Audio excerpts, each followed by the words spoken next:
In this video, we're going to explain how to start weightlifting for beginners at the gym and give a complete tutorial for strength training beginners. However, whether you are new to the gym or maybe you're just not seeing the results that you want after spending tons of time in the gym, you are in the right place. It's just right, it's just right. Hey, I'm Clint Malley from Malleable Online Coaching, where we give you simple, effective, and results-driven training to get you strong and fit. If you're new and you want to be kept up to date with the most effective strength and conditioning training, click that subscribe button. And if while you're watching this video, you have any questions, go ahead and leave them in the comment section below. And last, you can find all the studies, data, and links that we mentioned in this video in the description box below. So hang out at the end of the video and I'm gonna tell you how to get a free starter video and training guide to get your training off on the right foot so that you can get better results faster. All right, let's do this. Now let's talk about having a why and understanding the reason behind your training. The difference between exercising and training is having a goal. And it's super important that when you first start out on your weightlifting journey, that you have a goal and a reason why you are weightlifting. Normally, people start weight training because they either want to be stronger, they want to look better, or they want to perform better.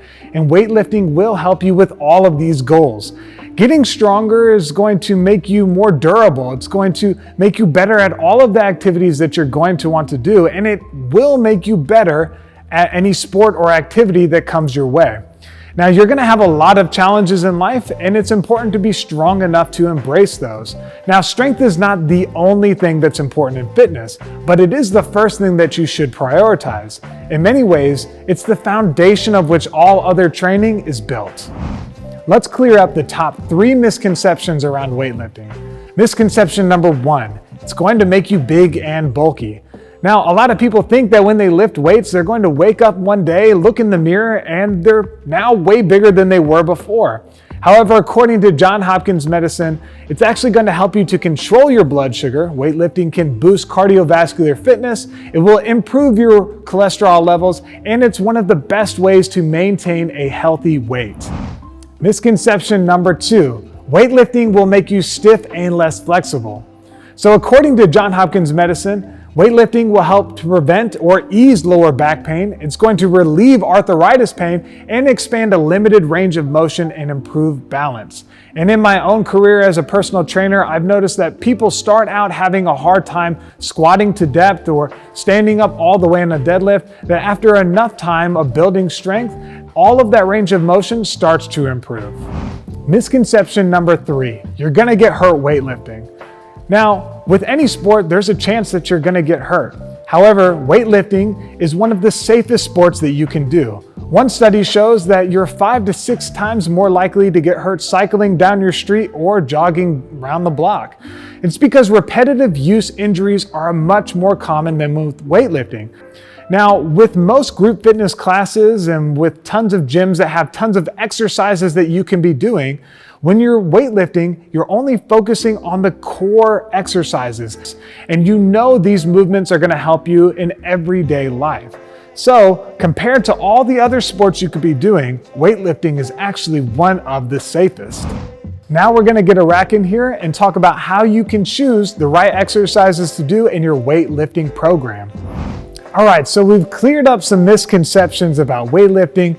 We know that it's good for us, and we even know that it's an important part of our exercise routine. However, when you go to the gym, how do you know which exercises to do? There's hundreds of machines and different types of movements that you can choose from. So we're gonna narrow it down. And the first thing that you need to think about when choosing which exercises to include in your weightlifting program is which exercises use the greatest amount of muscle mass across the broadest and the longest range of motion. For example, Tiffany could do a bicep curl. She picks up the dumbbell and she does your typical bicep curl. Notice how the range of motion is pretty small, only about 1 foot to 1.5 feet, and the only muscle that we're really working is her bicep.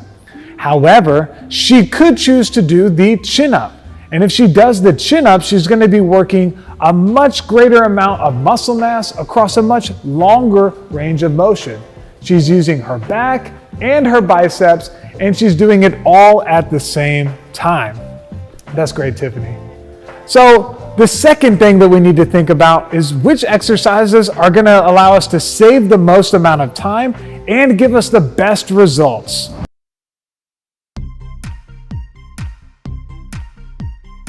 So say Tiffany comes to the gym and she decides that she wants to get a total lower body workout. She wants to work every muscle in her lower body.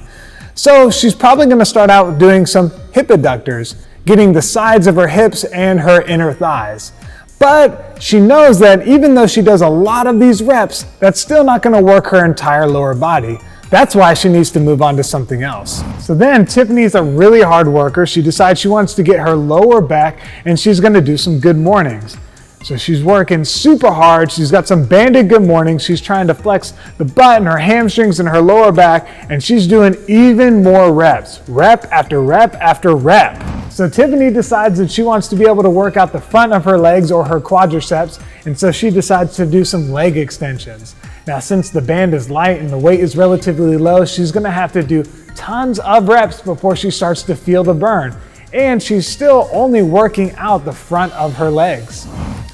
Now, Tiffany's a really hard worker and she wants to work her hamstrings out even more to finish up her lower body workout, so she decides to do some leg curls. But again, since that weight is really light, she's gonna have to do tons and tons of reps before she feels like she's worked it out enough. Now, shouldn't there be a better way, a more simple process for her to be able to work out her lower body without having to do all these different exercises for tons of sets and reps? Isn't there an exercise that would encompass all of these muscle groups so that she could just do that one exercise and focus on that?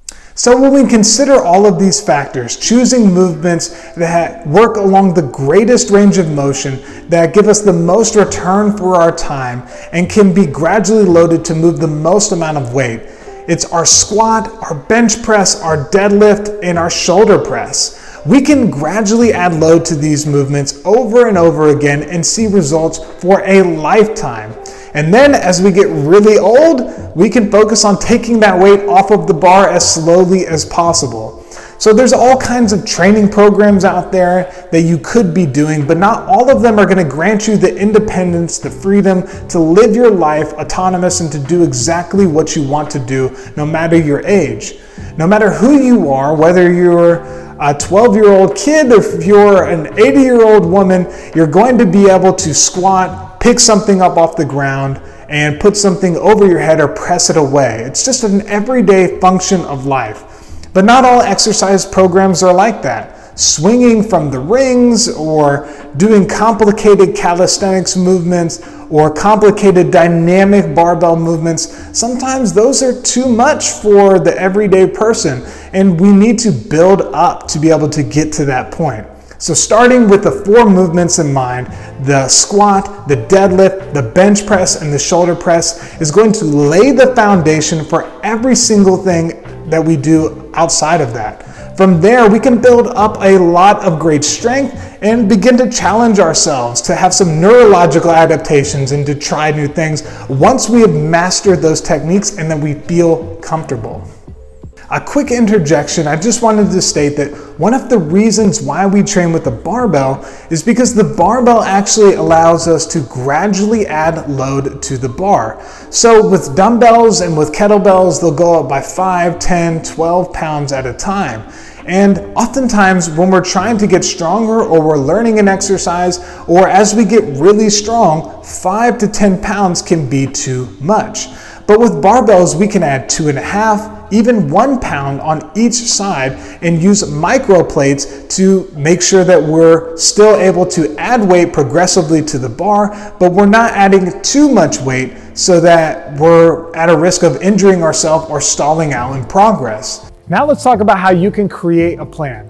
Now you know what movements you want to use and you need to make a plan. If you don't have a plan, you can waste a lot of time and energy in the gym, not knowing if you're improving and essentially spending a lot of time working really, really hard but not seeing results. But if you plan right, you will know you are making progress each and every session. So to begin, you need to find a baseline for the 7 essential movements. Basically, a starting weight where you can move with good form for each of the 4 barbell movements in a level or progression that you can use for each of the calisthenics movements. You can find my video on how to find your starting weight for the 4 major barbell movements and the 3 major calisthenics movements in the description box below. I'll also give you a free fillable template that you can plug your numbers into for our 6-week program. And once you know the weight and level to start at, you can use this program for the next 6 weeks to make sure that you're progressing each and every training session. Malleable recommends that you use this 3-day program for Monday, Wednesday, Friday. On Monday, you'll start out with the back squat for 3 sets of 5 repetitions. You'll do the bench press next with 3 sets of 5 repetitions, and then you'll do the deadlift with 1 set of 5 repetitions. After you've done those 3 barbell movements, you're gonna move on to the calisthenics movement for the push-up. Now you can do 5 sets of 10 repetitions or as many as you can do for your leveled progression. Then on Wednesday, you're again going to start out with the back squat doing 3 sets of 5 repetitions, but this time you're gonna be adding 5 pounds from what you did on Monday. The shoulder press, you're gonna do 3 sets of 5 repetitions, and the deadlift, you're gonna do 1 set of 5 repetitions, but adding 5 pounds from what you did on Monday. Now you should notice that with the deadlift, you're doing 1 set of 5, but with the squat, bench press, and the press, you're doing 3 sets of 5. And the reason for this is because you use a lot of the same muscle groups for the deadlift as you do the squat, and it's good to not overtire those muscles in your lower back because they take longer to recover. Last on Wednesday, you're doing your chin up progression, so either the chin up or your leveled progression for 5 sets of 10 repetitions. Finally, you've made it to Friday, again starting with the back squat with 3 sets of 5 repetitions, moving on to your bench press with 3 sets of 5 repetitions, and then ending again with your deadlift. Now, it's important to remember that every single time you do a workout, you're adding 5 pounds from where you started the training session before for that movement. You're gonna close out Friday by trying out your pistol squat progressions or wherever you leveled at for 5 sets of 10 repetitions, and you're doing 5 reps per leg or as many as you can do. The next week of training is gonna look very similar, except instead of starting out with the bench press on Monday and ending with it on Monday, you're gonna be starting out with the shoulder press on Monday and ending with the shoulder press on Friday. So the first week, you bench press twice, you shoulder press once. The second week, you shoulder press twice and you bench press once. Other than that, it's going to look pretty much the same. The goal here and the only thing that you're changing is how much weight you're putting on the bar. Now, as you get stronger with these movements, you're gonna notice that the workouts are gonna get much, much harder. So be patient at first, understand that this is a process and you wanna gradually build yourself up and not come out of the gate too strong. Otherwise, it's gonna be harder for you to keep progressing week after week. Now, one of the things you're gonna notice is that in between each training session, you have at least 1 day off to recover. And speaking of recovery, it's important to give yourself this day because if you don't, you're not going to get better in between sessions. This is actually the part where your muscles adapt and get stronger, and it's critical to the training process. The last part of your weightlifting journey is to make sure that you're getting good feedback. It's super important that as you go throughout these movements, that you practice good form from the start. You don't want to practice bad habits. That's why we have tutorial videos for all of the movements, and that's also why it's a good idea to film yourself for the movements so that you can make sure that you're practicing with great form. Sometimes something will feel one way, but a video will reveal something different. If you don't have a weightlifting coach near you, or you simply want to get expert coaching for your form from the comfort of your own gym, then you can click the link in the description box to try Malleable Online Coaching for free. Here you're going to get paired up with an expert coach who's going to get to know you, review your form each and every session, and adapt your training around your specific goals to get you better results faster. Listen, everyone wants a complicated program, but real results come through consistent effort in a focused direction. This program is simple. However, make no mistake, after week 6 of adding weight to the bar each session, it becomes very challenging. Also, as you get better at the body weight movements, there is always a more complicated progression to drive more muscle growth and to challenge yourself. By the time you come out of this program, you will be much stronger, your waist will be smaller, and you will have a lot more confidence in and outside of the gym. When you can no longer add weight to the bar each and every session, then and only then does your program need to become a little more complicated. However, it should be noted that even the best athletes should still center their program around these 7 essential movements. For more information on getting started, visit malleable.com. Listen, you can do this. You are stronger than you think you are, and you can do more than you think you can.